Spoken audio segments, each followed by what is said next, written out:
Hey everyone, it's Twitch65 again, and today we get the wire to the layout. While the layout isn't a huge design, I do like to distribute power evenly. That way the locos run smoothly at all places and all times. Since I'm running Kato number 6 turnouts, they will only route power in a direction that the switch is actually thrown. This means I'm adding power after each turnout. What I ended up with was about a dozen power feeders and drops. On the layout schematic, you can see 5 sidings that are indicated by red arrows. These are definitely areas that will need extra power fed to them. By way of example, here's my loco running on the inner branch lines. As soon as I throw the switch back to the main line or straight route, all the power is lost to the siding. You can see the loco stop running, stop making sounds, and the headlight goes off. In order to route power to all the drop feeders, I created a bus line. I got these screw tab terminal blocks in a set from Amazon.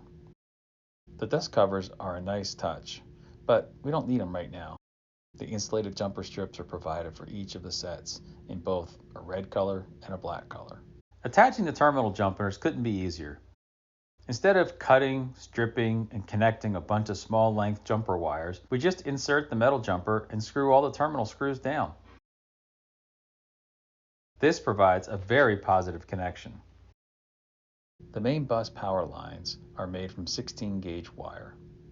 I separate the black from the red, strip both ends, and then twist the wires together so I have a nice piece to feed into the screw terminal. At this point, it's just a matter of screwing them to the terminal block.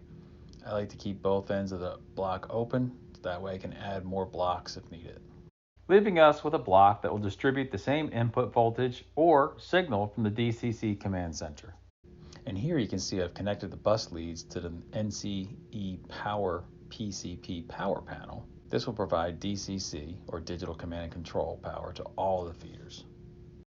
And speaking of feeders, Kato makes pre-soldered connector clips. Using the provided tool, you can unclip the standard connector and replace them with these. Remember to keep the white and blue wires feeding the same track or you'll have a short.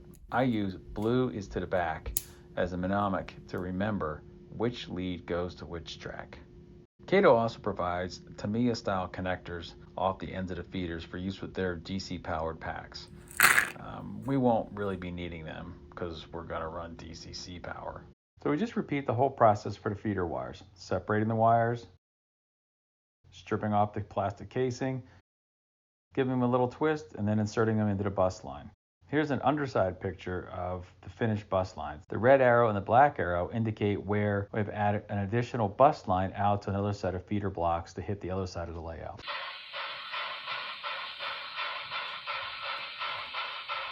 And finally, let's go back topside and take a look at those sidings again.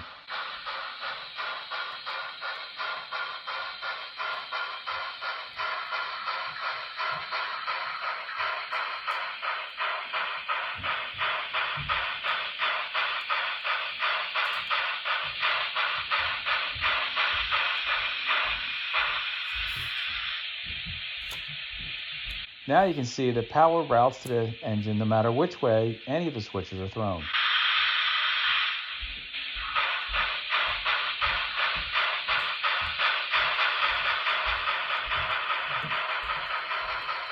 I hope you liked the video, and if you did, please give us a like and a subscribe.